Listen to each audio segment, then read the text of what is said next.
இது செய்கையினால் செய்தது பிரபலமாகிவிட்டது.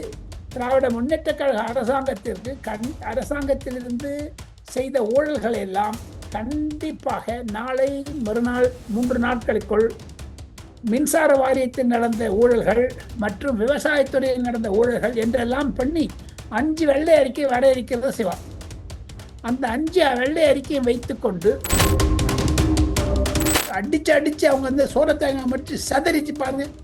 அந்த மாதிரி திராவிட முன்னேற்ற கழகம் செதற இருக்கிறது. நேற்று அவர் பேசியதிலிருந்து பல விசாரணை கமிஷன் வருவதற்கு முன்னதாக வெள்ளை அறிக்கை வருவதும் முதலமைச்சர் பேசுவதும் முதலமைச்சர் எல்லாரும் கதறாங்க அப்படின்னு பாருங்க. அதுதான் இண்டிகேஷன் சிவா. தமிழகத்தில் திராவிட முன்னேற்ற கழக தலைவர்களின் மூத்தவர்கள் 2, 3, 4, 5, 6 என்றெல்லாம் சொல்லி கைது செய்யப்படுவார்கள், இன்க்ளூடிங் மு.க. ஸ்டாலின், உதயநிதி. அதற்குத்தான் நேற்று சட்டமன்ற பேச்சினுடைய எச்சரிக்கை, அபாயமணி. தாங்கள் கூறியது 100க்கு 100 உண்மை. அபாயமணியில் எச்சரிக்கை கூட. அதிமுக சட்டமன்றத்தில் தனபால் அவர்கள் சபாநாயகராக இருந்த பொழுது இதே திமுகவினர் மைக்கெல்லாம் உடைச்சிட்டு அந்த தனபாலுடைய சீட்டில் போய் உட்காந்து ஆட்டம் காமிச்சாங்க, அசிங்கம் பண்ணாங்க பாருங்க. அது மாதிரியான சம்பவம் வந்தாலும் வரலாம். தமிழக எம்எல்ஏக்கள் உஷாராக இருக்க வேண்டும். வேண்டுமென்றே ரொம்ப டேஞ்சரா இருக்கும். அபாயமணி இல்லை, திமுகவிற்கு சாவு மணி அடித்தாலும் அடிப்பார்கள். காரணம் வாயை தராங்க, இப்ப கையை தாரத்துல வராங்க எல்லாரும். அதற்காகத்தானோ என்னமோ சபாநாயகர் அவர்கள் தமிழக சட்டமன்றத்தில் குறைந்தது 85 முதல் 100 சிசிடிவி கேமராக்களை அனைத்து சைட்லையும் வைக்க போறாங்க. 70 வருடங்களுக்கு கழித்து தங்களுக்கு பதவி வந்திருக்கிறது.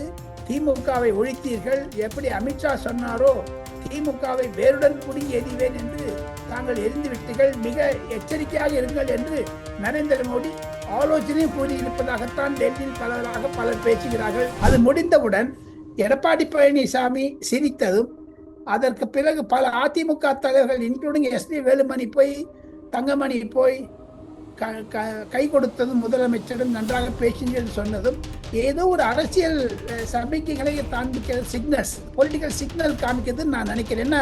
2026 டிசம்பர் மாதம் தமிழகத்தில் நடக்கக்கூடிய நகரசபை தேர்தலில்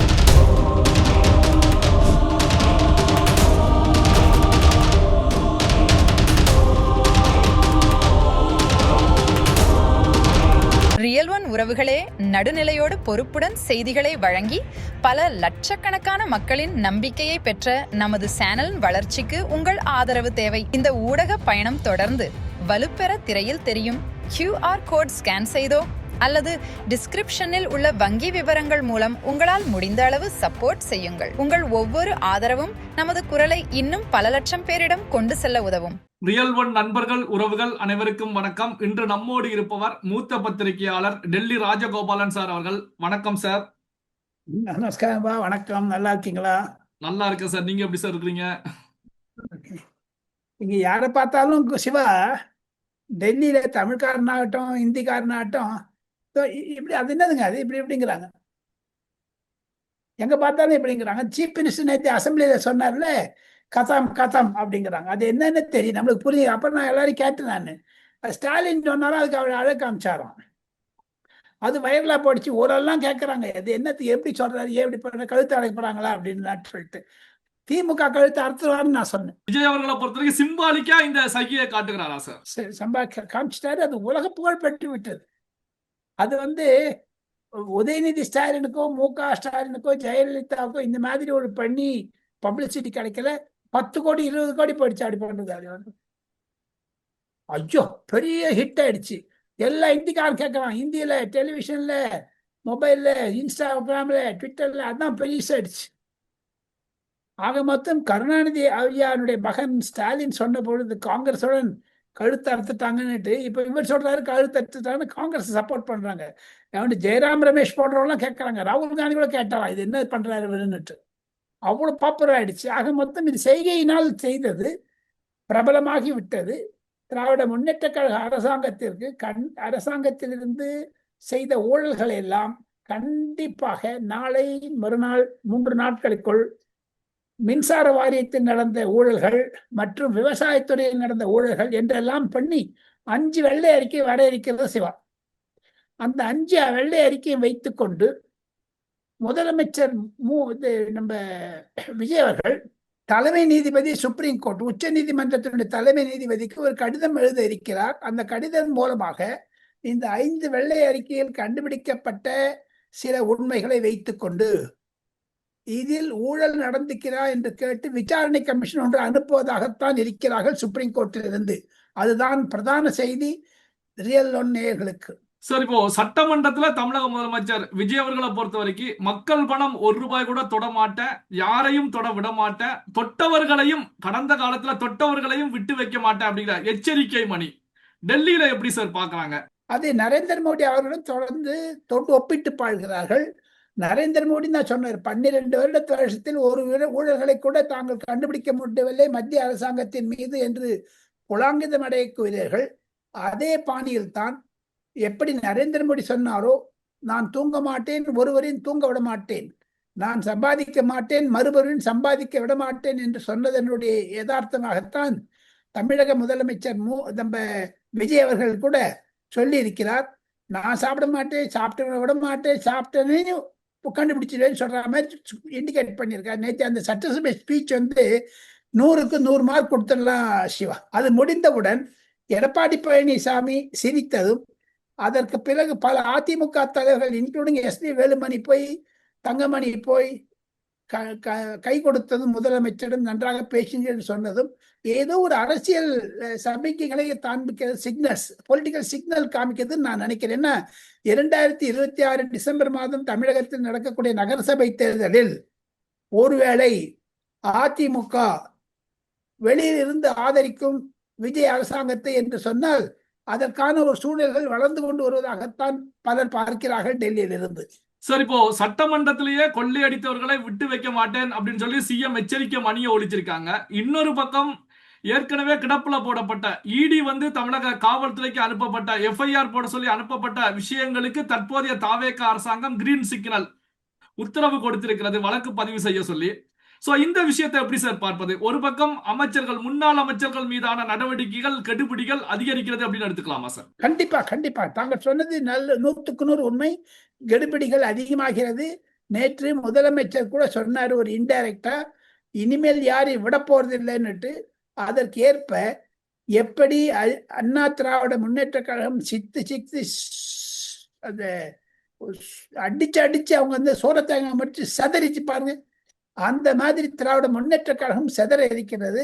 நேற்று அவர் பேசியதிலிருந்து பல விசாரணை கமிஷன் வருவதற்கு முன்னதாக வெள்ளை அறிக்கை வருவதும், முதலமைச்சர் பேசுவதும், முதலமைச்சர் எல்லாரும் கதறாங்க அப்படின்னு பாருங்க, அதுதான் இண்டிகேஷன் சிவா.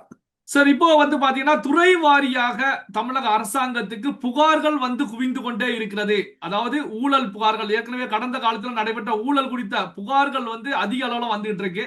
சுமார் துறை வாரியாக பாத்தீங்கன்னா இப்போ 1000க்கும் மேற்பட்ட புகார்கள் வந்திருப்பதாக அந்த துறை சார்பில் சொல்லப்பட்டு கொண்டிருக்கிறது. சோ இந்த துறை வாரியாக புகார்கள் வரக்கூடிய நிகழ்வு, முதலமைச்சர் விஜய் அவர்கள் தெரிவித்த தகவல்கள், சோ இது எல்லாமே திமுகவுக்கு ஒரு நெருக்கடி, அடுத்த ஒரு அபாயமணி அப்படின்னு எடுத்துக்கலாமா சார்? அபாயமணி என்று சொல்வது சாதாரண வார்த்தை.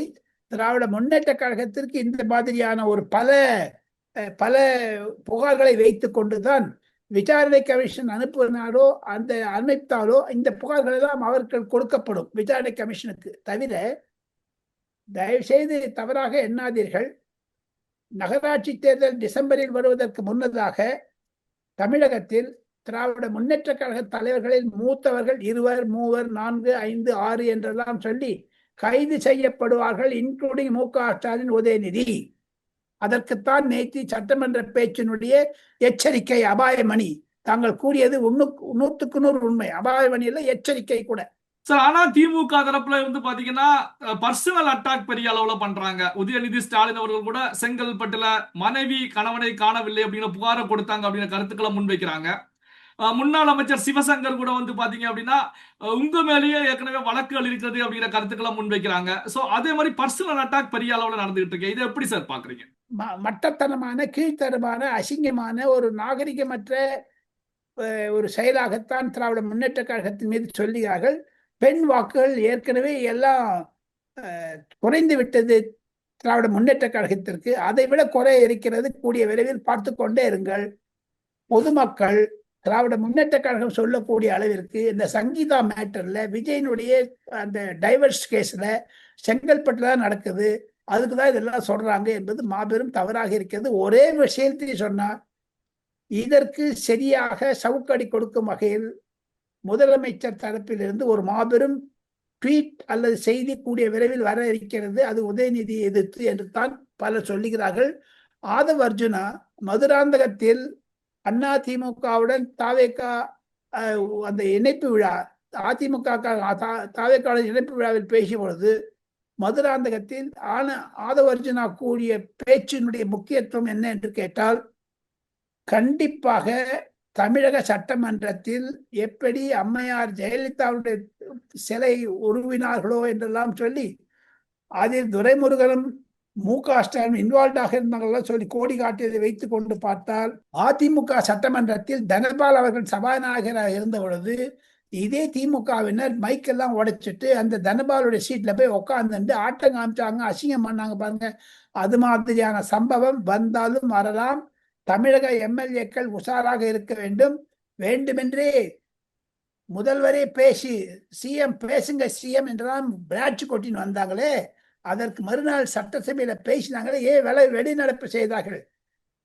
வாயை தர முதலமைச்சரேன்னு சொன்னாங்க, நேற்று வாயை திறந்துட்டாரு. அடுத்த சட்டமன்றம் ஜூலை 15ஆம் தேதிக்கு மேல ஆரம்பிக்க இருக்கிறது. காரணம், தமிழக சட்டமன்றத்தில் நிதிநிலை அறிக்கை சமர்ப்பிக்க இருக்கிறார்கள்.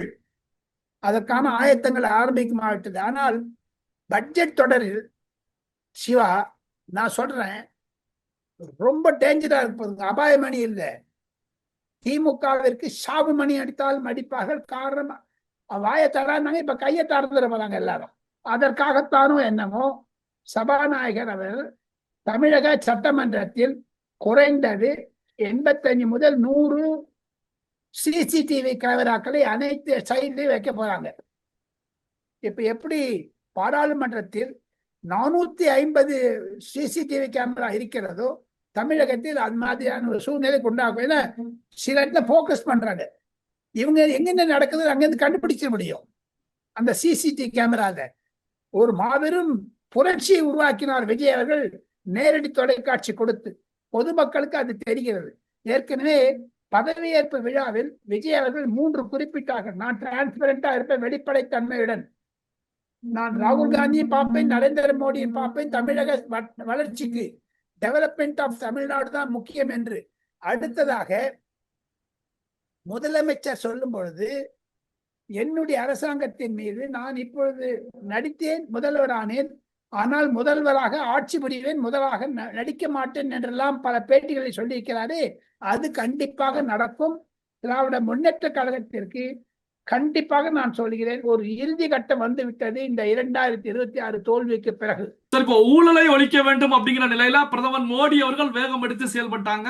அதே நேரத்துல தமிழகத்துல திமுக ஆட்சியில இருக்கும்போது தடையாக இருந்தது.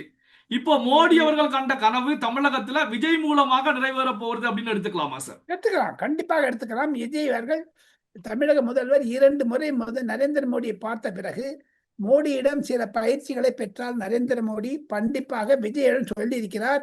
தங்களுடைய அமைச்சர்களுக்கு எல்லாருமே புதிதாக இருக்கிறார்கள், எம்எல்ஏக்கள் 60-70 பேர் புதிதாக இருக்கிறார்கள், அவருக்கெல்லாம் ஓரியன்டேஷன் கொடுங்க. தவிர மந்திரிகள் யாருமே தொலைபேசியிலோ அல்லது சிசிடிவி கேமரா இருக்கக்கூடிய இடத்திலோ அதிகமாக பேசாதீர்கள். தாங்கள் பேசினால் அது செய்தியாக்கப்படும், தொலைக்காட்சிகளுக்கு காண்பிக்கப்படும். ஏதாவது பணம் கூட கொடுக்க வாங்கல் ஏதாவது இருந்ததுன்னா அதை வச்சு பெருசு பண்ணுவாங்க. அது மாதிரியான ஒரு வாட்ஸ்அப் கூட பண்ணக்கூடாது. மிக மிக எச்சரிக்கையாக இருக்க வேண்டும். 70 வருடங்களுக்கு கழித்து தங்களுக்கு பதவி வந்திருக்கிறது. திமுகவை ஒழித்தீர்கள், எப்படி அமித்ஷா சொன்னாரோ திமுகவை வேருடன் புடுங்கி எறிவேன் என்று தாங்கள் எரிந்து விட்டீர்கள், மிக எச்சரிக்கையாக இருங்கள் என்று நரேந்திர மோடி ஆலோசனையும் கூறியிருப்பதாகத்தான் டெல்லியில் பலர் பேசுகிறார்கள். சிவா, பல்வேறு முக்கியமான தகவல்கள், செய்திகளை நம்முடைய உறவுகளுடன் பகிர்ந்து கொண்டதற்கு நன்றி சார். நன்றி. உங்கள் பிசினஸ் இன்னும் அதிக மக்களை சென்றடைய வேண்டுமா? இன்றைய டிஜிட்டல் உலகில் சரியான ப்ரமோஷன் தான் வெற்றியின் முதல் படி. தமிழகம் முழுவதும் பல லட்சக்கணக்கான பார்வையாளர்களை தினமும் சென்றடையும் ரியல் ஒன் யூடியூப் சேனல்களில் உங்கள் பிசினஸ் இனி எல்லோரும் அறியட்டும். குறைந்த செலவில் அதிக ரீச்.